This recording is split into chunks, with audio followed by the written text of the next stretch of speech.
Kani! Morning. Sino kagrupo mo sa English? Si May, si Christine at saka si Syra ka pala. Okay. Paano to? Hindi natin ito matatapos ngayon. Siguro sa Sabado na lang sa Lugawan. Sige. Honey, tingnan mo jowa mo. Oo nga, nilalandi ang kapatid mo. Kaya mo na sila, nagkatawanan lang naman.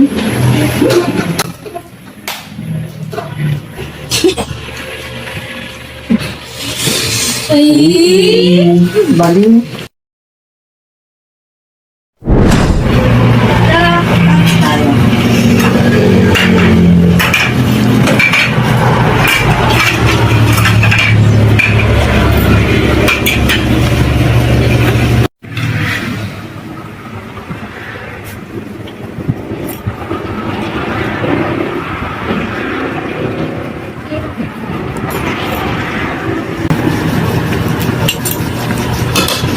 Shani, kumuha ka na.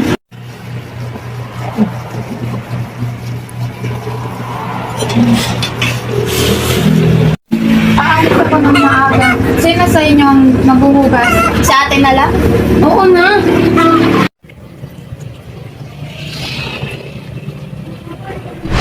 Nay, pwede ba ako lumabas? May gagawin lang kami project.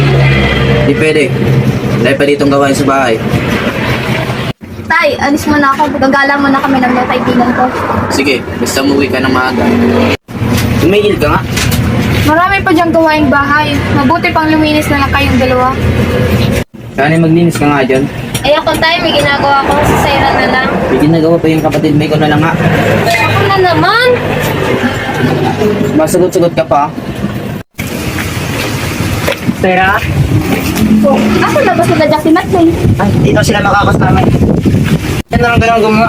Hindi ka na. Tara. Hindi ba makakalata si Shani sa mga pinagagawa natin? Parang di naman. Total, manhid naman yun eh. Sa bagay, wala naman yung ginagawa sa bahay. Lagi nga yun napapagalitan ng tatay namin eh. Yaan mo na yun. Landi-landi naman yan ng babae, no? Actually, niloloko ko lang yun eh. Kung makaas ka sa best friend, kala mo magjowa. Kaya mas gusto ito kay Shani eh.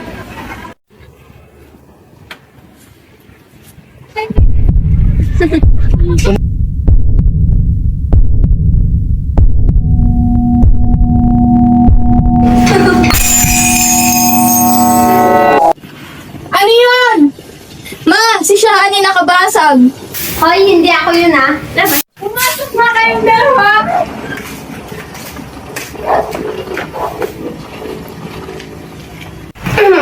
Sino ba talaga nakabasag sa inyong dalawa?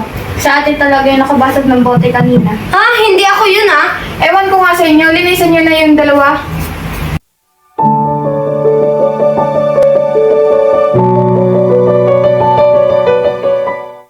Kaya mo itong nagagalit ha? Bakit? May nalaman kasi kami ni Syro na may namamagitan ko ng Stephen at Syra. Anong namamagitan? Nakita namin sila kahapon ng sweet-sweet pa nga. Tapos narinig rin namin nag-uusap tungkol sa'yo. Nag-aalala si Syra kung kailangan ba tungkol sa kanila ni Stephen. Hayaan mo lang, baka may kailangan na. Pero may picture ako kahapon. Nakita namin sila. Tingnan mo. Bahala ka kung ayaw maniwala.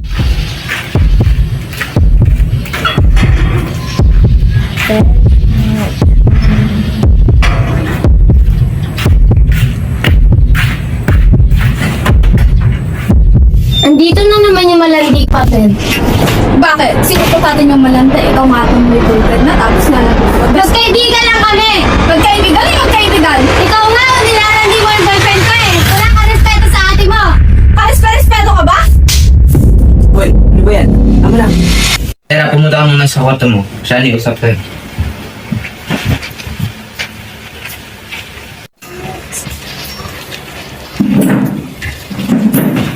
Ba't ba kayo kayo sa kapatid mo? Kayo ba yung mas matanda? Dapat intindi mo na lang siya. Siya naman may kasalanan ah. Kahit na intindi mo pa rin siya. Ganyan ka naman eh, lagi mo pinapagkalan sa Syra. Ano na naman ito nalaman ko? Pinagalitan ko ni Shani. Pinagsabi ako lang naman yung anak mo. Hindi sana, pinagalitan mo na nga si Syra. Pares naman na silang may kasalanan. Eh, wala naman masamang ginagawa yung bunso ko. Palagi mo na lang pinapaboran si Zaira. Hindi kang piyang na. Stephen, umamin ka nga Anong aminin ko? na may babae ka. Ang babae, wala akong babae. Di ba may namamagitan sa inyo ni Zaira? Kapatid ko pa talaga ah. Si Zaira? Friends lang kami nun ah. Pero nilalandi mo siya. Ano ba talaga tayo? Mahal mo ba ako? Maghiwalay na tayo. Siya honey, hindi pwede. Sayang ang 5 months natin. Pero pagod na ako. Lagi niyo na lang ako sinasaktan. O sige, kung yan naman gusto mo, maghiwalay na lang tayo. May iba naman dyan eh. Huwag ka na magpapakita sa akin kahit kailanman ah. Ayoko na rin makita pagmumukha mo. Tagal mo! Hoy, di ba ikaw ang best friend ni Shani? Siguro ikaw nagsabi sa kanya tungkol sa amin ni Zaira, no? Oo, ako nagsabi. Bakit? Eh dahil sa'yo wala na kami ni Shani. Wala na ako doon. Desisyon niya yun. Deserve naman yan. Manluloko ka. Bahalak sa buhay mo. Aabuti ka talaga niya ng karma sa pagiging pakialamera mo. Bakit ba ganito ka sa akin? Ginagawa ko naman ang lahat ah. Mabait naman ako. Pero kung pahirapan mo ako, parang sama-sama ko na. Kung alam ko lang naman na ganito ang mangyayari, edi sana hindi na lang kita kinilala. Hindi ko na kaya magtiwala pa sa'yo ulit. Bakit hindi kaya pumasok yung Shani? Tinatawagan ko rin, hindi sumasagot. Baka may problema yun. Kakagaling lang sa breakup. Punta na yan. Tara sa tambayan.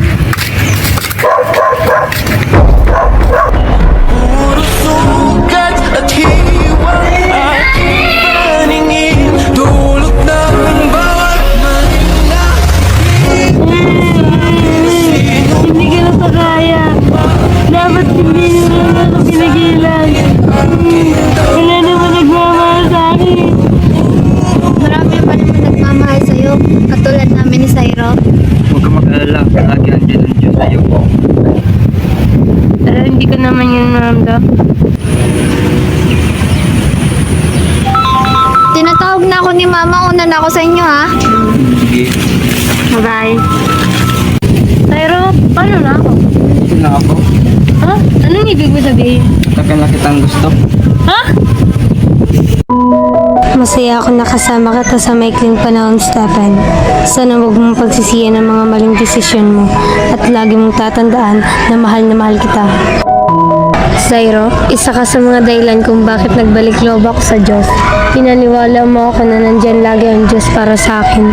Hindi mo ako iniiwan kahit na sinasaktan kita. At hanggang ngayon, hinihintay mo pa rin ako. Pangako ko sa iyo, ibabalik ko lahat. Hihintayin mo lang ako, Zairo. Mahal kita. Love